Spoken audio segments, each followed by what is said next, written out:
Bismillahirrahmanirrahim. Assalamualaikum warahmatullahi wabarakatuh. Okay, insyaAllah boleh sediakan buku teks muka surat 39.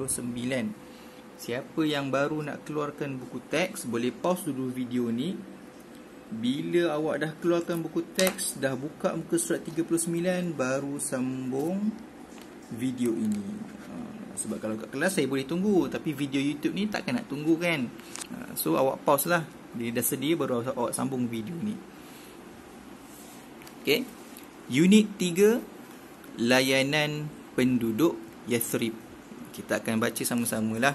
So ada pelajar yang masih belum mahir membaca Jawi, so kita guide, kita tolong sama-sama insyaAllah. Baca dan fahami. Setelah 4 hari berada di Quba, Nabi Muhammad sallallahu alaihi wasallam kemudiannya meneruskan perjalanan hingga tiba ke Yathrib pada 16 Rabiul Awal bersamaan 622 Masihi. Apabila penduduk Yathrib mendengar berita Nabi Muhammad sallallahu alaihi wasallam keluar dari Mekah menuju ke Yathrib, mereka keluar beramai-ramai menyambut kedatangan baginda dan rombongan. Hari itu hari yang cukup bersejarah. Okey. Jadi ini adalah cerita sambungan, cerita daripada peristiwa hijrah. Jadi macam mana datangnya peristiwa hijrah? Kalau kita ingat balik, dia bermula daripada tahun ke-10 kenabian. Tahun duka cita. Tahun ke-10 kenabian. Okey. Pada tahun ni apa yang berlaku? Ada berlaku tahun duka cita.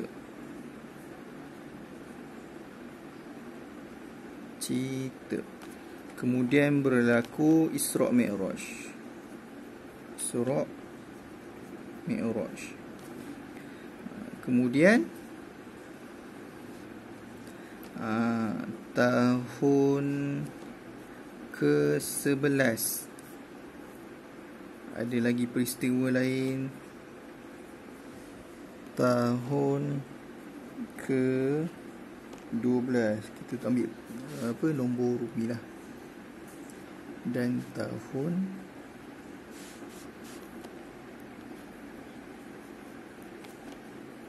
ke-13.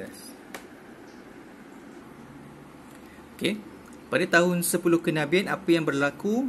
Terdapat tahun duka cita di mana Nabi kehilangan 2 orang yang Nabi kasihi, isteri Nabi Khadijah dan juga bapa saudara Nabi Abu Talib. Dekat peristiwa ini, Abu Talib seorang bapa saudara Nabi yang melindungi Nabi semasa Nabi buat dakwah. Jadi bila Abu Talib sudah meninggal, sudah tidak ada orang yang dapat melindungi Nabi ketika buat dakwah. Jadi Nabi menuju ke Taif, nak berdakwah kepada orang Taif, nak ajak masuk Islam dan meminta bantuan perlindungan. Namun orang Taif menghalau Nabi dan menyuruh budak-budak membaling batu kepada Nabi. Jadi Nabi berada dalam keadaan yang duka cita lah, dalam keadaan yang sedih, kehilangan 2 orang yang dikasihi, kemudian dihalau oleh bangsanya sendiri. Lalu Allah kurniakan peristiwa Isra' dan Mi'raj. Kemudian pada tahun 11 kenabian apa yang berlaku? 6 orang daripada Yathrib datang jumpa Nabi memeluk Islam. Kemudian tahun ke-12 Hijrah, 12 orang datang daripada Yathrib juga memeluk Islam. Dan tahun ke-13 Hijrah, tahun ke-13 kenabian. Saya sebut hijrah tadi, minta maaf. Tahun ke-11 kenabian, ke-12 kenabian, ke-13 kenabian. 73 orang memeluk Islam daripada Yathrib, dan orang Yathrib ini berjanji setia untuk melindungi dan memberi bantuan kepada Nabi Muhammad SAW. Kira waktu tu daripada Nabi tak ada orang yang nak tolong Nabi buat dakwah, tak ada orang yang nak memberi bantuan, memberi perlindungan kepada Nabi. Kini sudah ada orang memberi perlindungan dan bantuan kepada Nabi. Bila orang kafir Quraisy dapat tahu orang Yathrib membantu Nabi, orang kafir Quraisy membuat sesuatu supaya Nabi nak orang Quraisy ni dia tak suka Nabi buat dakwah. Jadi dia nak buat sesuatu supaya Nabi berhenti daripada dakwah. Mula-mula dia orang buat meningkatkan tekanan dan siksaan kepada sahabat-sahabat Nabi. Makin ramai para sahabat yang diseksa oleh orang kafir Quraisy. Namun tak berhasil, Nabi tetap meneruskan dakwah. Dan akhirnya orang-orang Quraisy mereka merancang untuk membunuh Nabi Muhammad SAW. Daripada situlah Nabi menyuruh para sahabat untuk berhijrah ke Yathrib. Nabi mengutamakan keselamatan para sahabat. Jadi para sahabat yang berhijrah dulu. So muka surat sebelum ni kita sudah belajar siapa yang berhijrah dulu. Kalau kita tengok muka surat 37, orang yang pertama berhijrah ialah Abu Salamah. Ini pun kita dah buat latihan dekat kelas.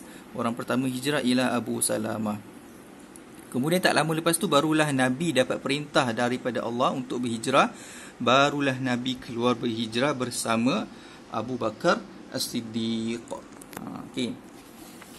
So kalau dalam peristiwa tahun duka cita, Nabi hijrah ke Taif, penduduk Taif layan Nabi dengan teruk, dia halau Nabi. Namun untuk peristiwa hijrah ke Yathrib, hijrah ke Madinah ini, layanan penduduk Madinah adalah layanan yang baik. Okay. So dekat muka surat 39 ni, saya nak awak gariskan dekat sini. Menyambut kedatangan baginda dan rombongan. Okay. Next, muka surat 40. Rumah-rumah dan jalan-jalan dimeriahkan dengan suara yang memuji kebesaran Allah Subhanahu wa taala. Perempuan-perempuan Ansar, siapa tu Ansar? Orang Islam yang daripada Madinah, daripada Yathrib. Kalau Muhajirin, orang Islam daripada Mekah yang berhijrah. Kalau Ansar, orang-orang Islam yang memang penduduk asal Madinah, penduduk asal Yathrib. Perempuan-perempuan Ansar menyanyi dengan melantunkan kata-kata berikut untuk menggembirakan betapa gembiranya mereka. Kalau awak pernah dengar lagu Tala'al badru alaina min thaniyatil wada' wajaba syukru alaina ma da'a lillahi da' ayyuhal mab'uthu fina ji'ta bil amril muta'. Dia panjang lagi sebenarnya lagu dia, tapi dia ambil sikit je lah. Maksudnya apa? Telah bersinarlah bulan purnama kepada kita dari lembah-lembah Thaniyatil Wada'. Wajiblah ke atas kita untuk bersyukur selagi ada penyeru yang menyeru kepada Allah. Wahai Nabi yang diutuskan kepada kami, kamu membawa perintah yang pasti dijunjung. Dia lagi lagu-lagu dia lah, tapi kat sini sikit je. Sambung. Sebaik sahaja Nabi Muhammad SAW berhijrah ke Yathrib, nama Yathrib ditukar kepada Madinatul Munawwarah yang bererti kota yang bercahaya. Saya nak awak gariskan ni. Nama Yathrib ditukar kepada Madinatul Munawwarah. Jadi bila Nabi hijrah, barulah nama dia menjadi Madinah. Sebelum Nabi hijrah, nama dia Yathrib. Madinatul Munawwarah bererti kota yang bercahaya. Kota Madinah terletak di semenanjung tanah Arab, iaitu di utara Makkatul Mukarramah. habis. Okay.